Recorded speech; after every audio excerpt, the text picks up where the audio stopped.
새해 첫 달 물가도 5%나 넘게 올랐습니다. 가스비와 전기세, 교통비까지 모든 게 오르고 있는데요. 네, 계속되는 고물가 상황에 서민들의 고통이 커지고 있습니다. 손성혜 기자입니다. 홀로 4명의 자녀를 키우고 있는 진순 씨는 늘어난 생활비에 걱정이 많아졌습니다. 매달 내는 금액이 있다 보니까 그런 게 조금 헉헉하죠. 고지서를 보게 되면 이게 맞는 건가?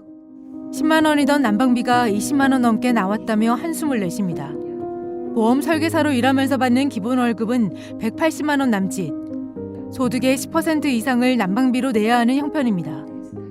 그렇다고 저희가 집이 뭐 따뜻하게 살거나 그러진 않은데 이게 아무래도 전에하고 똑같이 온도를 맞추고 있는 상황인데도 더 춥고 1년 만에 전기, 수도, 가스 요금은 30% 가까이 올랐습니다.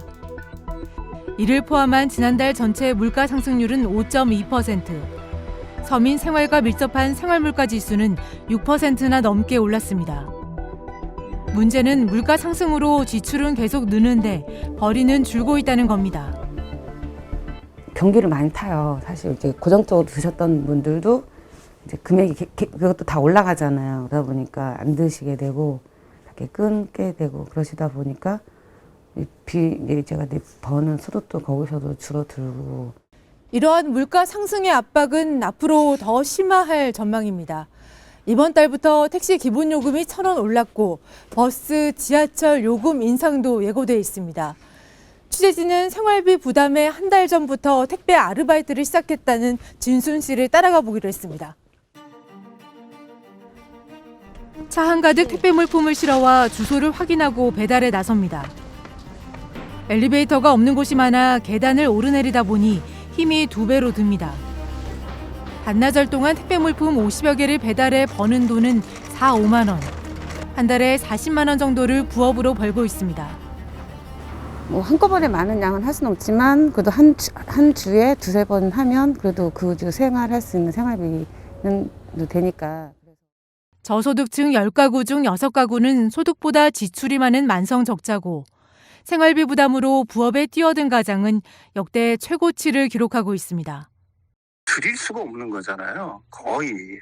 가령 뭐 아껴 쓴다거나 아니면 뭐 버스라든지 지하철 타지 않고 걸어 다닌다거나 아니면 에너지를 쓰지 않고 뭐 진짜 춥게 지낸다거나 하는 방법밖에 없는데 그거는 거의 불가능한 방법이고요. 이거는 거의 뭐 고정비 형태로 지출이 되는 거라서 사실은 일반 서민들이 느끼는 어떤 그 물가의 어떤 체감 물가의 고통 아주 뭐 극단으로 치달을 수밖에 없는 형편으로 알고 있는 거고요.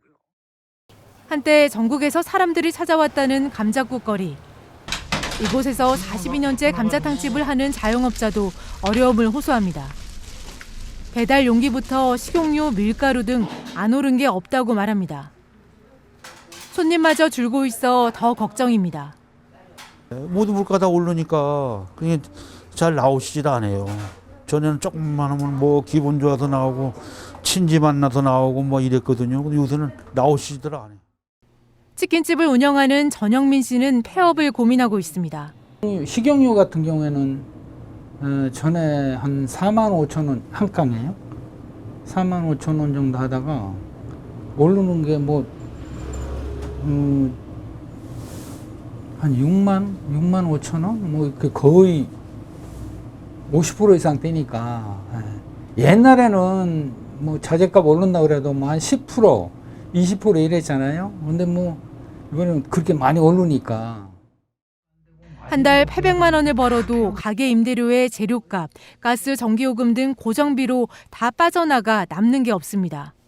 전기료, 가스값 이런 것도 오르니까 자꾸 마진이 자꾸 줄어요. 저희 같은 경우에 체인점이잖아요. 프랜차이즈인데 은평구에 많이 있었어요. 근데 다들 장사도 안 되고 마진도 없고 이러다 보니까 다 폐업을 했어요. 신사점도 없어지고 북과제점도 없어지고 차라리 그냥 배달 그냥 대행이나 그냥 할까.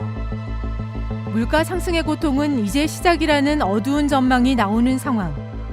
이미 빠듯한 살림에 더 아껴 쓸 것도 없는 저소득 취약계층과 영세 상인들의 생계가 위협받고 있습니다. 헬로티비 뉴스 손성혜입니다.